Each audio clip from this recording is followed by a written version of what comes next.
পৃথিবীর কোনো শক্তি ফেব্রুয়ারির নির্বাচন ঠেকাতে পারবে না বলেছেন প্রেস সচিব। ঠিক সময় নির্বাচনের আশা তথ্য উপদেষ্টার, পুলিশকে নিরপেক্ষ থাকার নির্দেশ স্বরাষ্ট্র উপদেষ্টার।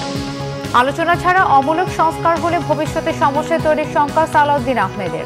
নির্বাচন বাধাগ্রস্ত হয় এমন বিধিবিধান বা অধ্যাদেশ জারি না করার আহ্বান। সীমানা পুনর্নির্ধারণের প্রতিবাদে বিক্ষোভ দেশের কয়েকটি স্থানে। এই নিয়ে আদালত বা অন্য কোথাও প্রশ্ন তোলার সুযোগ নেই বলেছেন ইসি আনোয়ারুল। কাল বাদে পরশু ডাকসু নির্বাচন। প্রচারণার শেষ দিনে নানা প্রতিশ্রুতির পাশাপাশি পাল্টাপাল্টি অভিযোগ। ডাকসু নির্বাচনে ছাত্রদলের প্যানেল ঘোষণা। পরলোকে বামচিন্তক বুদ্ধিজীবী বদরুদ্দিন ওমর। কাল সকাল 10টায় কেন্দ্রীয় শহীদ মিনারে শেষ শ্রদ্ধা। প্রধান উপদেষ্টা ও বিএনপি মহাসচিবের শোক। দেখছিলেন ক্রাউন 7 সংবাদ শিরোনাম। আগামী জাতীয় নির্বাচন ফেব্রুয়ারিতেই হবে। পৃথিবীর কোনো শক্তি তা ঠেকাতে পারবে না বলেছেন প্রধান উপদেষ্টা প্রেস সচিব শফিকুল আলম। দেশের আইন শৃঙ্খলা নিয়ে প্রধান উপদেষ্টার নেতৃত্বে উচ্চ পর্যায়ের বৈঠকের পর তিনি এমন মন্তব্য করেন। বলেন, কার্যক্রম নিষিদ্ধ আওয়ামী লীগের সাম্প্রতিক ঝটিকা মিছিলের বিরুদ্ধে আইন শৃঙ্খলা বাহিনীকে কঠোর হতে নির্দেশনা দেওয়া হয়েছে। এছাড়া রাজবাড়ির ঘটনায় ভিডিও দেখে আওয়ামী লীগের 2 জন সহ 7 জনকে গ্রেফতারের কথাও জানানো হয় ব্রিফিংয়ে। রিপোর্ট সৈয়দ আব্দুল মুহিতের। দেশের আইন শৃঙ্খলা পরিস্থিতি পর্যালোচনা করতে উপদেষ্টাদের নিয়ে রাষ্ট্রীয় অতিথি ভবন যমুনায় বৈঠক করেছেন প্রধান উপদেষ্টা ডক্টর মোহাম্মদ ইউনুস। বৈঠকে রাজবাড়িতে নুরাল পাগলার আস্তানায় হামলা, ভাঙচুর, আওয়ামী লীগের ঝটিকা মিছিল, আসন্ন দুর্গাপূজার নিরাপত্তা সহ ডাকসু নির্বাচন নিয়ে আলোচনা হয়। বলা হয়, নির্বাচন বানচালে পরাজিত শক্তি বেপরোয়া হয়ে মাঠে নেমেছে। তা মোকাবেলায় আইন শৃঙ্খলা বাহিনীগুলোর মধ্যে সমন্বয় এবং সহযোগিতা বাড়ানোর নির্দেশ দেওয়া হয় বৈঠকে। রাজধানীর ফরেন সার্ভিস একাডেমিতে এ নিয়ে ব্রিফ করেন প্রেস সচিব শফিকুল আলম। স্থানীয় প্রশাসন আরও সক্রিয়ভাবে যাতে যেই ঘটনাগুলো ঘটছে সেগুলো যাতে পরিস্থিতি মোকাবেলা করে সে বিষয়ে আজকের বৈঠকে কঠোর নির্দেশনা দেওয়া হয়। বৈঠকে সিদ্ধান্ত হয়েছে ঝটিকা মিছিল সহ বেআইনি সমাবেশের বিষয়ে মনিটরিং জোরদার করতে হবে। এর নেপথ্যে যারা সক্রিয় রয়েছেন তাদের বিরুদ্ধে কঠোর আইনি ব্যবস্থা নেওয়া হবে। আসন্ন দুর্গাপূজায় সব ধরনের নিরাপত্তার জন্য খুব আগের থেকেই নেওয়া হয়, যাতে কোনো রকমের কোনো বিশৃঙ্খল পরিস্থিতি সৃষ্টি না হয়। নির্বাচন নিয়ে সরকারের অবস্থানও জানান দেন প্রেস সচিব। নির্বাচন যে করেই হোক ফেব্রুয়ারির প্রথমার্ধের মধ্যে নির্বাচন হবে। পৃথিবীর কোনো শক্তি নাই এই নির্বাচনকে ঠেকাতে পারে। নির্বাচন হবে এবং সে বিষয়ে পুরো যত ধরনের প্রস্তুতি লাগে সেই প্রস্তুতিগুলো নেওয়া হচ্ছে। সম্পর্ক উন্নয়নের পাশাপাশি নির্বাচন পর্যন্ত রাজনৈতিক দলগুলোকে জুলাই ঐক্য ধরে রাখতে আহ্বানও জানানো হয় বৈঠকে। এছাড়া ডাকসু নির্বাচন উৎসব মুখর করতে সংশ্লিষ্টদের নির্দেশও দেন প্রধান উপদেষ্টা। মাজার ভাঙচুর, কবর থেকে লাশ উত্তোলন এবং লাশ পুড়িয়ে ফেলা, এই 4টা ঘটনার ভিডিও ফুটেজগুলো বিশ্লেষণ করে এই পর্যন্ত 7 জনকে গ্রেপ্তার করা হয়েছে। এর মধ্যে যিনি কবর থেকে লাশ উত্তোলন করেছেন কাজী অপু, তাকেও গ্রেপ্তার করা হয়েছে। সৈয়দ আব্দুল মুহিত, বাংলা ভিশন, ঢাকা। সঠিক সময়ে নির্বাচন হবে বলে জানিয়েছেন তথ্য উপদেষ্টা মোহাম্মদ মাহফুজ আলম। বলেন, নির্বাচনকে ঘিরে সরকার কাজ করে যাচ্ছে। ফেব্রুয়ারিতে নির্বাচন ধরেই এগুচ্ছে তারা। নির্বাচন ও মিডিয়ার প্রতি মানুষের আস্থা ফিরিয়ে আনতে গণমাধ্যমগুলোর প্রতি আহ্বান জানিয়েছে তথ্য উপদেষ্টা। গালমাল শফির রিপোর্ট। রবিবার রাজধানীতে নির্বাচন পূর্ব, নির্বাচনকালীন ও নির্বাচন পরবর্তী সময়ে মিডিয়ার ভূমিকা নিয়ে সংবাদপত্র এবং ইলেকট্রনিক মিডিয়ার সম্পাদক, প্রকাশক ও সাংবাদিকদের সাথে মতবিনিময় সভার আয়োজন করে তথ্য ও সম্প্রচার মন্ত্রণালয়। এতে বিভিন্ন টেলিভিশন, পত্রিকা ও অনলাইনের সম্পাদক ও সিনিয়র সাংবাদিকরা যোগ দেন। সভায় তথ্য উপদেষ্টা বলেন, ফেব্রুয়ারিতে নির্বাচন হবে বলে আশা করেন তিনি। ফেক নিউজ যদি আসে, ওই ফেক নিউজটা আসলে আমরা নিজেরা বিচার করে দেখবো, তারপর এটা চাপাবো। অনেক মেইন স্ট্রিম মিডিয়াতে আমরা ফেক নিউজ দেখছি, ফেক নিউজের চড়াচড়ি দেখছি এবং ওইটা আসলে মানুষের জনমনে আতঙ্ক তৈরি করছে এবং মব ভায়োলেন্সের সাথে মিডিয়ার সম্পর্ক আছে। উপদেষ্টা বলেন, সাংবাদিকদের নিরাপত্তার ইস্যুটি সরকার গুরুত্ব দিয়ে দেখবে। নির্বাচন পরবর্তী সহিংসতা এড়ানো, পরবর্তী সরকারের দায়িত্ব বলে জানান তিনি। সাংবাদিকতা যতটা না তথ্য মন্ত্রণালয় কেন্দ্রিক, তার চেয়ে বেশি হচ্ছে জনগণ কেন্দ্রিক, নাগরিক কেন্দ্রিক। ওইটা আপনারা যদি চর্চা করতে পারেন, গত 1 বছরের সুযোগ ছিল, এখনো সুযোগ আছে। আমি মনে করি ওখানে মানুষের আস্থা ফেরত আসবে। আস্থার সংকটটা দূর হলে মব ভায়োলেন্স এবং নিরাপত্তাহীনতা কিছুটা কমে আসবে। জাতীয় নির্বাচনকে কেন্দ্র করে গুজব প্রতিরোধে সরকারকে সঠিক তথ্য সরবরাহের আহ্বান জানান মতবিনিময়ে অংশ নেয়া গণমাধ্যম কর্মীরা। গেলমান শফি, বাংলা ভিশন, ঢাকা। রাজনৈতিক দলের নেতাদের তেল না মেরে নিজেদের দায়িত্ব ঠিকভাবে পালন করতে পুলিশকে নির্দেশ দিয়েছেন স্বরাষ্ট্র উপদেষ্টা জাহাঙ্গীর আলম চৌধুরী। তাদেরকে 14, 18, 24-এর নির্বাচন মাথা থেকে ঝেড়ে ফেলতেও বলেছেন তিনি। আইজিপি বাহারুল আলম বলেছেন, আসন্ন সংসদ নির্বাচন পুলিশের জন্য অগ্নি পরীক্ষা। Report SM ফয়েজের। পুলিশের নির্বাচনী দায়িত্ব পালনে দক্ষতা ও সক্ষমতা বৃদ্ধি সংক্রান্ত প্রশিক্ষণ কর্মসূচি রাজারবাগ পুলিশ লাইন্সে উদ্বোধন করেন স্বরাষ্ট্র উপদেষ্টা জাহাঙ্গীর আলম চৌধুরী। কোনো দলের হয়ে কাজ না করতে পুলিশকে কড়া নির্দেশনা তার। ফ্যাসিস্টদের তালিকা আপনাদের কাছে রয়েছে, তারা সমাজ ও রাষ্ট্রের অস্থিরতা সৃষ্টিতে সরাসরি জড়িত। বলেন, আগামী নির্বাচন করতে হবে অবাধ, সুষ্ঠু ও নিরপেক্ষ। আপনারা এখন যদি তেল দেওয়া শুরু করে দেন, আপনাদের কিন্তু নির্বাচনের পর আপনাকে তেল শেষ হয়ে যাবে। এখন যার কাছে যে তেলটা রিজার্ভ করে রাখছে সেই সময় কিন্তু তেল দিয়ে উপসে যাবে। এই জন্য আপনারা কোনো দলের দিকে যাবেন না, আপনারা একেবারে জনগণের যে আশা আকাঙ্ক্ষা এটা পূরণ করার জন্য। নির্বাচনের আগে লটারির মাধ্যমে পুলিশের বদলির কথাও বলেন তিনি। 14, 18, 24-এর নির্বাচন ওইটা মাথা থেকে মুছে ফেলবেন। আমি আপনাদের আরেকটা আশা করব আপনাদের থেকে, আমি অনুরোধ এটা আপনাদের থেকে, আমরা সমাজ থেকে কিন্তু দুর্নীতি এবং মাদক এটা কমাতে পারি নাই। এটা যদি আপনারা একটু সহযোগিতা করেন, আমরা যদি সহযোগিতা করি, তো কিন্তু এটা আমরা হয়তো সমাজ থেকে আমরা কমাতে পারব। যে পোস্টিংটাও আমি লটারির মাধ্যমে করে দিব, এটার ক্ষেত্রে অনেক প্রতিবন্ধকতা আসবে, বাট আমি কারো কোনো কথা শুনবো না, এটা লটারির মাধ্যমেই হবে যদি আমি থাকি। এটা কিন্তু হাততালি পড়লো না, মনে তোমরা খুশি হও না। এই নির্বাচনকে ঘিরে এদেশের আপাময় জনগণের প্রত্যাশা আকাশ ছোঁয়া। সেই প্রত্যাশা পূরণের সবচেয়ে গুরুত্বপূর্ণ দায়িত্ব পুলিশের কাঁধে। নির্বাচনে পুলিশ নিরপেক্ষ ভূমিকা পালন করবে, দৃঢ়তা আইজিপি বাহারুল আলমের। এই প্রশিক্ষণের মধ্য দিয়ে আমরা জানব কিভাবে চাপের মধ্যেও নিরপেক্ষ থাকা যায়, কিভাবে সংঘাতের পরিবর্তে সমাধানকে অগ্রাধিকার দেওয়া যায়, কিভাবে মানুষের আস্থা অর্জন ও নিরাপদ পরিবেশ তৈরি করা যায়। নির্বাচন কেবল ভোট গ্রহণের প্রক্রিয়া নয়, এটা জনগণের বিশ্বাসের প্রতিফলন।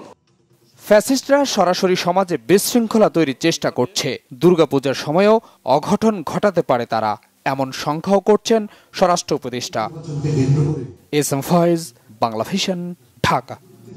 বিএনপির স্থায়ী কমিটির সদস্য সালাউদ্দিন আহমেদ বলেছেন, আলোচনা ছাড়া কোনো অমূলক সংস্কার বাস্তবায়ন করা হলে তা ভবিষ্যতে সমস্যা তৈরি করবে। নির্বাচনকে বাধাগ্রস্ত করে এমন কোনো বিধিবিধান বা অধ্যাদেশ জারি না করার আহ্বান জানিয়েছেন তিনি। অভিযোগ করেন, দেশের বর্তমান পরিস্থিতিতে সাম্প্রদায়িক সম্প্রীতি নষ্টের চেষ্টা চলছে, যাতে নির্বাচন বাধাগ্রস্ত করা যায়। বিএনপি সে বিষয়ে সতর্ক থাকবে বলেও জানান দলের এই সিনিয়র নেতা। আহমেদ সরোয়ারের রিপোর্ট। বিএনপির ৪৭তম প্রতিষ্ঠাবার্ষিকী উপলক্ষে রবিবার বিকালে আলোচনা সভার আয়োজন করে জাতীয়তাবাদী কর আইনজীবী দল। এতে বিএনপির স্থায়ী কমিটির সদস্য সালাউদ্দিন আহমেদ বলেন, সাংবিধানিক সংস্কারের কথা উঠেছে, কমিশন আলোচনা করছে। বিএনপি বলেছে, সংবিধান সংশোধনের বাইরে যে বিষয়ে ঐক্যমত এসেছে সেগুলো বাস্তবায়ন করা শুরু হোক। আরপিওর 21 ধারার সাবসেকশন 1-এ একটা পরিবর্তন আনার চেষ্টা করছে প্রতীক নিয়ে। কোন রাজনৈতিক দলের সাথে আলোচনা হয়েছে কিনা আমার জানা নেই, অন্তত আমাদের সাথে হয়নি। এ বিষয়ে ঐক্যমত্য হয়নি। এইরকম অমূলক সংস্কারগুলো যদি আমরা আইনে নিয়ে আসি, কোনো আলাপ আলোচনা ব্যতিরেকে পরে জটিলতা হবে।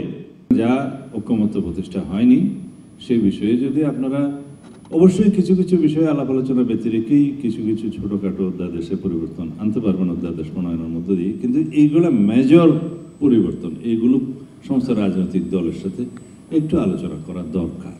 যারাই বিভিন্ন রকম বিভ্রান্তিমূলক বক্তব্যের মধ্য দিয়ে বিভ্রান্তি সৃষ্টি করার চেষ্টা করছে, তাদের সকলের উদ্দেশ্যে নসিহত হচ্ছে, আমরা এখন নির্বাচনে আবহের মধ্যে আছি। সারা দেশে নির্বাচনে আমেজ সৃষ্টি হয়েছে। অতি শিগগির আমাদের নেতা জনাব তারেক রহমান বাংলাদেশে প্রত্যাবর্তন করবেন। সেদিন বাংলাদেশের নির্বাচনের সমস্ত কিছু প্রতিষ্ঠিত হয়ে যাবে ইনশাআল্লাহ। আমি বলছি না নির্বাচন হয়ে যাবে, তবে আমরা বিএনপির পক্ষ থেকে সেই দিনই নির্বাচনের অর্ধেক কার্য ইনশাআল্লাহ সমাপ্ত করতে পারব। এরপর দুর্গোৎসবকে সামনে রেখে জাতীয় পূজা উদযাপন পরিষদ ও ঢাকা মহানগর পূজা উদযাপন পরিষদের আমন্ত্রণে ঢাকেশ্বরী মন্দিরে যান সালাউদ্দিন আহমেদ।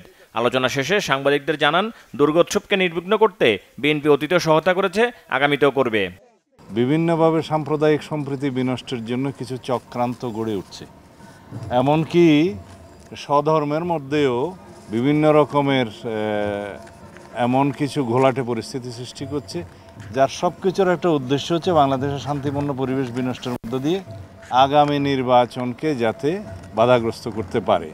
এটা সব কিছুর সাথে কিন্তু বাংলাদেশের গণতান্ত্রিক প্রশ্ন জড়িত। তো সেই জন্য আমরা মনে করেছি যে যথেষ্ট সময় আগে থেকেই যেন আমরা এগুলোর বিষয়ে সতর্কতা অবলম্বন করি এবং সহযোগিতার হাত বাড়াই। গত বছরের মতো নির্বিঘ্নভাবে পূজা উদযাপনে এবারও বিএনপি সহায়তার হাত বাড়িয়ে দেবে বলে জানান দলের স্থায়ী কমিটির এই সদস্য।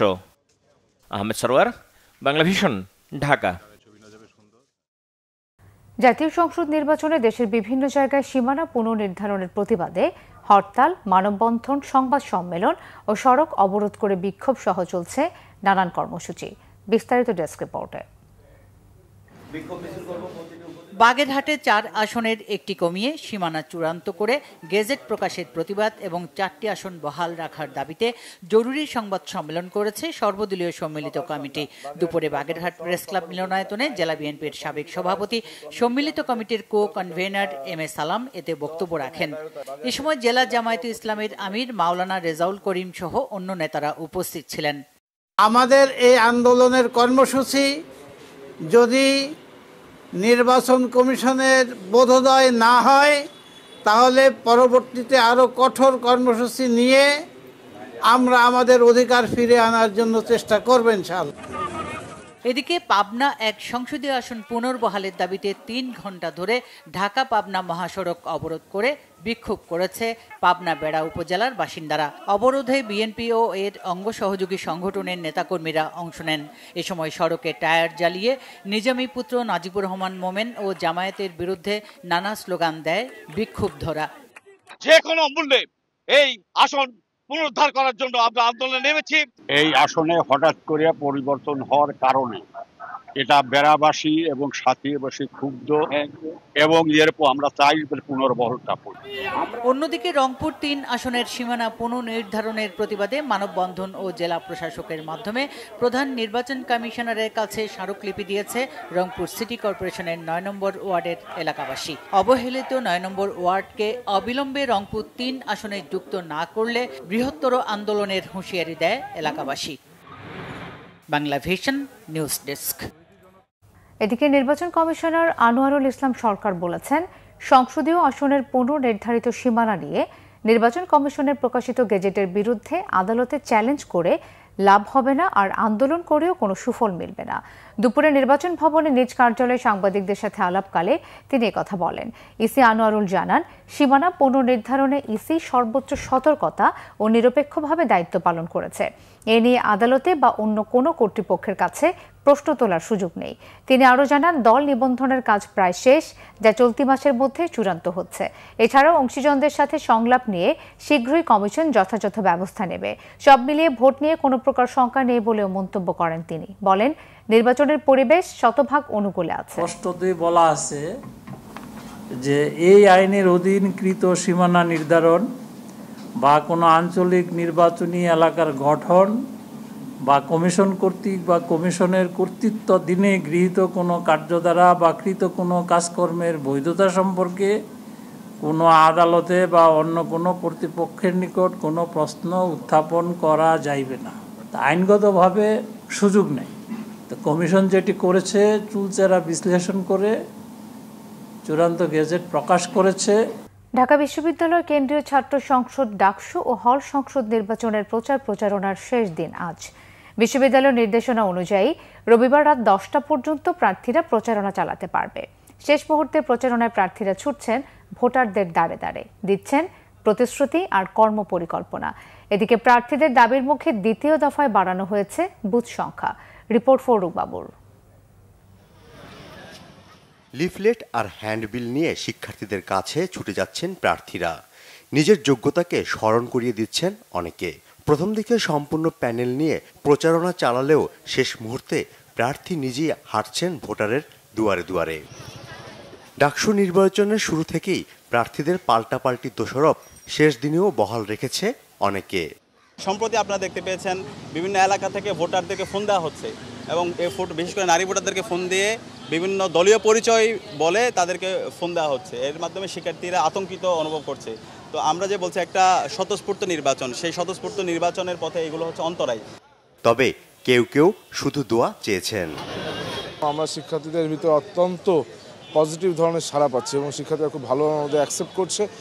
শেষ দিনের প্রচারণার অংশ হিসেবে কলা ভবনের সামনে বটতলায় শপথ নিয়ে বিভিন্ন প্রতিশ্রুতি বাস্তবায়নের অঙ্গীকার করেছেন ছাত্রদল সমর্থিত প্রার্থীরা। এ সময় ছাত্রদলের ভিপি প্রার্থী আবিদুল ইসলাম শপথ পড়ান। জুলাইয়ের রক্তঝরা দিনগুলোতে বন্দুকের নলের সামনে দাঁড়িয়েছিলাম। ডাকসু নির্বাচনের মধ্য দিয়ে গণতন্ত্রের উত্তরণের সূচনা ঘটবে বলে আশাবাদ প্রকাশ করেন ছাত্রদল সমর্থিত প্যানেলের ভিপি প্রার্থী। গণ অভ্যুত্থানের আকাঙ্ক্ষাকে ধারণ করে গড়ে তুলি একটি সাম্য, মানবিক মর্যাদা ও শিক্ষার্থী বান্ধব ঢাকা বিশ্ববিদ্যালয়। এদিকে হাসপাতাল থেকে এসে হুইল চেয়ারে বসে মধুর ক্যান্টিনের সামনে সংবাদ সম্মেলন করেছে প্রতিরোধ পর্ষদের সাধারণ সম্পাদক মেঘ মল্লার বসু।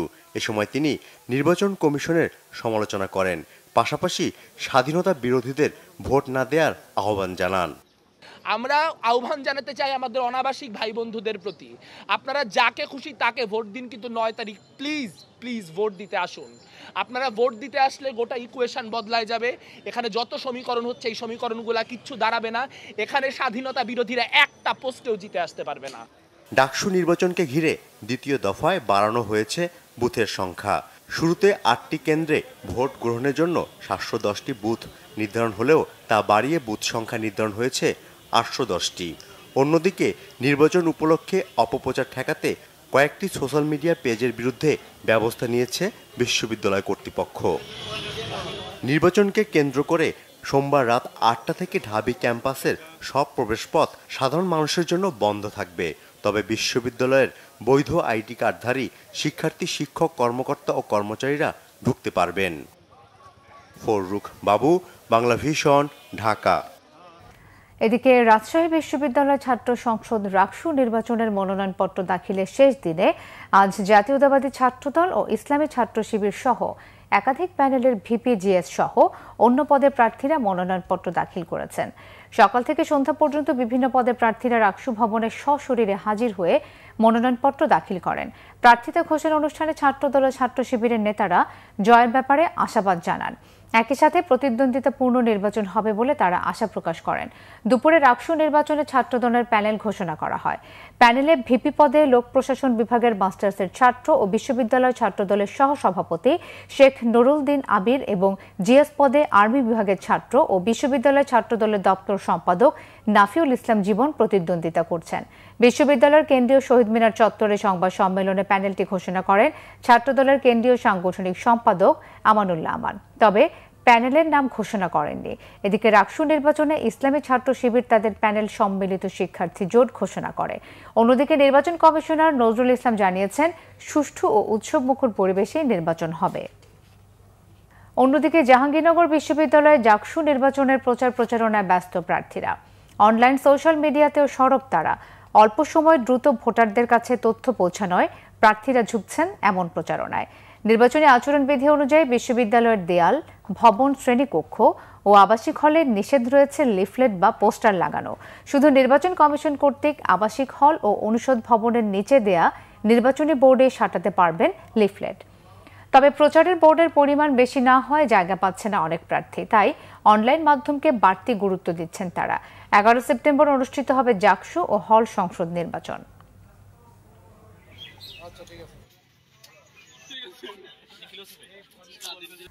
লেখক, গবেষক, বুদ্ধিজীবী বদরুদ্দিন ওমর আর নেই। ইন্না লিল্লাহি ওয়া ইন্না ইলাইহি রাজিউন। বদরুদ্দিন ওমরের মৃত্যুতে রাষ্ট্র এক নির্লোভ ও আধুনিক মানসিকতার চিন্তককে হারিয়েছে। শ্রমজীবী মানুষের জন্য নিবেদিত প্রাণ মানুষটি কখনোই ফ্যাসিবাদের সাথে আপোষ করেননি। তার মৃত্যুতে শোক জানিয়েছেন প্রধান উপদেষ্টা অধ্যাপক ডক্টর মোহাম্মদ ইউনূস, বিএনপির ভারপ্রাপ্ত চেয়ারম্যান তারেক রহমান সহ রাজনীতিবিদ ও বিশিষ্টজনেরা। নাবিল জাহাঙ্গীরের রিপোর্ট। লেখক, গবেষক ও বামপন্থী তাত্ত্বিক রাজনীতিবিদ বদরুদ্দিন উমর 1931 সালের 20 ডিসেম্বর ভারতের বর্ধমানে জন্মগ্রহণ করেন। তার পিতা আবুল হাশিম ছিলেন নিখিল ভারত মুসলিম লীগের একজন নেতা। দেশভাগের পর 1950 সালে উমরের পরিবার ঢাকায় চলে আসলে তিনি ভর্তি হন ঢাকা বিশ্ববিদ্যালয়ে। এরপর অর্থনীতি, দর্শন ও রাজনীতি বিষয়ে অক্সফোর্ড বিশ্ববিদ্যালয় থেকেও ডিগ্রি নেন বদরুদ্দিন উমর। 1956 সালে প্রথমে চট্টগ্রাম সরকারি কলেজ এবং 1957 সালে রাজশাহী বিশ্ববিদ্যালয়ের দর্শন বিভাগের শিক্ষক হিসেবে যোগ দেন দেশবরেণ্য এই চিন্তক। তার হাত ধরেই রাজশাহী বিশ্ববিদ্যালয়ের সমাজবিজ্ঞান বিভাগ প্রতিষ্ঠিত হয়। ভাষা আন্দোলন, স্বাধীনতা সংগ্রাম ও স্বাধীন বাংলাদেশে শ্রমিক শ্রেণীর মুক্তি ও ফ্যাসিবাদ বিরোধী চেতনার বিকাশে তার লেখা বই, রাজনৈতিক বিশ্লেষণ, গবেষণা ও চিন্তা গুরুত্বপূর্ণ ভূমিকা পালন করলেও সরকারি বা রাজনৈতিক আনুকূল্য নেননি কখনোই। রাজনীতিবিদ হিসেবে বদরুদ্দিন উমর বাংলাদেশ কৃষক ফেডারেশনের সভাপতি ও গণতান্ত্রিক বিপ্লবী জোটের কেন্দ্রীয় সমন্বয়কারী হিসেবে দায়িত্ব পালন করেছেন। এছাড়া পূর্ব বাংলার কমিউনিস্ট পার্টির কেন্দ্রীয় কমিটির সদস্য ছিলেন। সবশেষ 2003 সালে জাতীয় মুক্তি কাউন্সিল নামে একটি সংগঠন প্রতিষ্ঠার পর সভাপতির দায়িত্ব পালন করেন। তিনি কোনো পুরস্কার গ্রহণ করেন নাই, কোনো সরকারের কাছ থেকে গ্রহণ করেন নাই, কারো অধীনতা করেন নাই। যারা সামনের দিকে লড়াই করে যাচ্ছেন এদেশের মানুষের মুক্তির জন্য, ওনার লেখা, ওনার কাজ স্থায়ীভাবে তাদের প্রেরণা হয়ে থাকবে। রাজনৈতিক আন্দোলন সংগ্রামের সংগঠনের মধ্য দিয়ে তিনি সেই শোষক শ্রেণীর বিরুদ্ধে তিনি সক্রিয় থেকেছেন। 94 বছর বয়সী বদরুদ্দিন উমর বেশ কিছুদিন ধরেই অসুস্থ ছিলেন। রবিবার সকালে আবারও অসুস্থ হয়ে পড়লে তাকে রাজধানীর বাংলাদেশ স্পেশালাইজড হাসপাতালে নেওয়া হয়। সেখানে সকাল 10:05 শেষ নিঃশ্বাস ত্যাগ করেন তিনি। জুলাই মাসে অসুস্থ হলেন, তার কদিন আগে উনি 2-3টা প্রোগ্রামে গেছেন বাইরে। আজকে আমরা আবার চেয়েছিলাম ডক্টর ওদুদের আন্ডারে ইতে নিয়ে যাব, কার্ডিওলজি হসপিটালে। ওইটা আর পারলাম না আমরা। আজকে সকালে আগত প্রজন্মের যারা এই দেশের একটা বিপ্লবী রূপান্তরকে চিন্তা করবেন, তাদের প্রত্যেকের জন্যই এই দিনটি শোকের।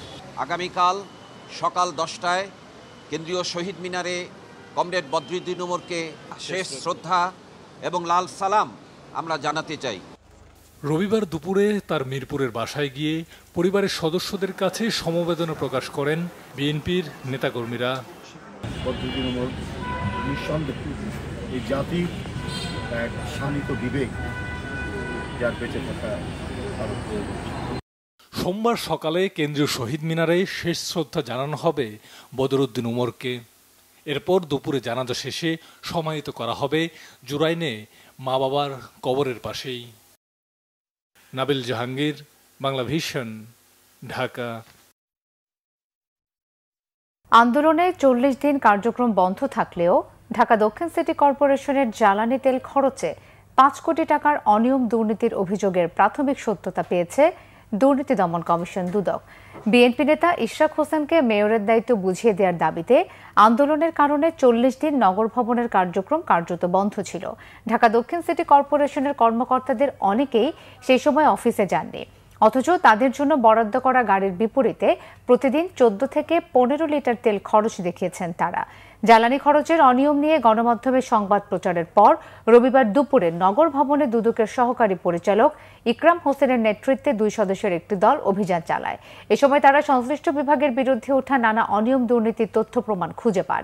একই সাথে সিটি কর্পোরেশনের চালক ও ঊর্ধ্বতন কর্মকর্তাদের জড়িত থাকার প্রমাণও পায় সংস্থাটি। ঢাকা দক্ষিণ সিটির হিসেব অনুযায়ী সংস্থাটিতে প্রতি মাসে জ্বালানি খাতে খরচ হয় প্রায় 5 কোটি টাকা। এপ্রিল, মে ও জুন মাসের খরচ বিশ্লেষণে দেখা গেছে মে ও জুন মাসে নগর ভবন 40 দিন বন্ধ থাকলেও খরচ হয়েছে স্বাভাবিক সময়ের সমান তেল। করার প্রেক্ষিতে যেটা প্রাথমিকভাবে প্রতীয়মান হয়েছে যে এই অভিযোগের সত্যতা রয়েছে। এখানে যে তেলের বিভিন্ন বিল ভাউচার করা হয়েছে সেটা সম্পূর্ণভাবে ঢালাওভাবে তারা একটা বিল ভাউচার করে নিয়েছেন এবং এটার যেসব বিষয়বস্তু এখানে বিল ভাউচারে আনা হয়েছে এটার সাথে বাস্তবতা অথবা যে প্রাথমিকভাবে যেসব বিষয়বস্তু এখানে বলা হয়েছে সবগুলোর এখানে অনিয়মের প্রাথমিকভাবে প্রতীয়মান হয়ে বলে। যারা এখানে অনুমোদনকারী ছিলেন তাদের থেকে শুরু করে ড্রাইভার পর্যন্ত সবারই একটা সম্পৃক্ততা রয়েছে বলে প্রাথমিকভাবে প্রতীয়মান হচ্ছে আমাদের মধ্যে। নির্বাচন বানচালে ষড়যন্ত্র চলছে অভিযোগ করেছেন জাতীয়তাবাদী মহিলা দলের সভাপতি আফরোজা আব্বাস। এই পরিস্থিতি মোকাবেলায় সবাইকে ঐক্যবদ্ধভাবে কাজ করার আহ্বান জানিয়েছেন তিনি। বিএনপির 47তম প্রতিষ্ঠা বার্ষিকী উপলক্ষে রাজধানীর সবুজবাগ পুকুর মাঠ এলাকায় ঢাকা মহানগর দক্ষিণ বিএনপির উদ্যোগে খাল পরিষ্কার ও বৃক্ষরোপণ করেন আফরোজা আব্বাস। এ সময় তিনি বলেন, বাংলাদেশের পরিবেশ রক্ষায় সবচেয়ে কার্যকরী হচ্ছে গাছ। অর্জুন ও নিম গাছের উপকারের কথা উল্লেখ করে তিনি বলেন, তারেক রহমান জনগণের ম্যান্ডেট নিয়ে ক্ষমতায় এলে সারা দেশের নদী, নালা, খাল, বিল পরিষ্কার করা হবে, বৃক্ষরোপণ করে একটি সুস্থ পরিবেশ তৈরি করা হবে। বিগত সরকার ঢাকা শহরকে দালান ও ইটের জঙ্গলে পরিণত করেছে বলে অভিযোগ করেন আফরোজা আব্বাস। ষড়যন্ত্র বানচাল করার জন্য অনেক ষড়যন্ত্র হচ্ছে, এখান থেকে আমাদের বেরিয়ে আসতে হবে, কারণ আমাদের এক হয়ে মিলেমিশে কাজ করতে হবে, এই ষড়যন্ত্র রুখে দিতে হবে। কারণ আমরা যদি একজন আপরের পিছনে লাগি তাহলে কিন্তু আমরা সুষ্ঠু নির্বাচনে পাবো না, সুষ্ঠু একটি দল গঠন করতে পারবো না, আমরা দল গঠন করতে পারবো না, দেশের উন্নয়নের জন্য কাজ করতে পারবো। পূবালী ব্যাংক পিএলসি ও সফটওয়্যার শপ লিমিটেডের মধ্যে settlement bank partnership in NPSB national payment switch Bangladesh platform সংক্রান্ত সমঝোতা স্মারক স্বাক্ষর হয়েছে। ব্যাংকের প্রধান কার্যালয়ে সমঝোতা স্মারক স্বাক্ষর অনুষ্ঠানে পূবালী ব্যাংক পিএলসির ব্যবস্থাপনা পরিচালক ও প্রধান নির্বাহী মোহাম্মদ আলী, উপব্যবস্থাপনা পরিচালক মোহাম্মদ শাহনেওয়াজ খান, মহাব্যবস্থাপক ইন্দ্রমোহন সূত্রধর ও অল্টারনেটিভ ডেলিভারি চ্যানেল বিভাগের প্রধান ও উপমহাব্যবস্থাপক মোহাম্মদ রবিউল আলম এবং সফটওয়্যার শপ লিমিটেডের ব্যবস্থাপনা পরিচালক সাইফুল ইসলাম, প্রধান নির্বাহী কর্মকর্তা মোহাম্মদ ইফতেখার আলম ইসহাক, গ্রুপ অ্যাডভাইজার আহমেদ কামাল খান চৌধুরী, মহাব্যবস্থাপক মোহাম্মদ মহিউদ্দিন তাওফিক সহ উভয় প্রতিষ্ঠানের ঊর্ধ্বতন কর্মকর্তারা উপস্থিত ছিলেন। সংবাদ শেষ করব ক্রাউন ইভেন্ট শিরোনামগুলো আরও একবার জানিয়ে।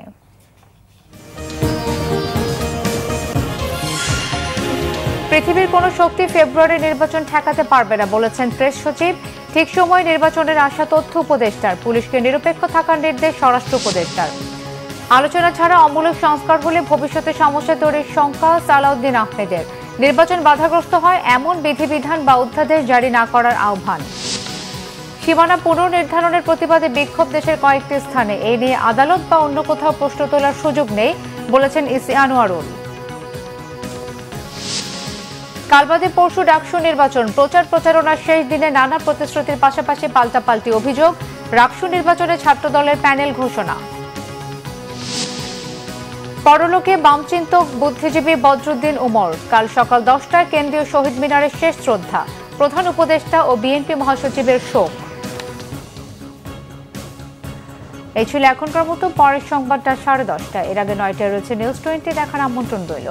এছাড়া বাংলা ভিশন সংবাদ ও সংবাদ সংশ্লিষ্ট অনুষ্ঠান দেখতে ভিজিট করুন www.bvnews24.com ও facebook.com/banglavisionnews এবং সাবস্ক্রাইব করুন youtube.com/banglavisionnews। ধন্যবাদ।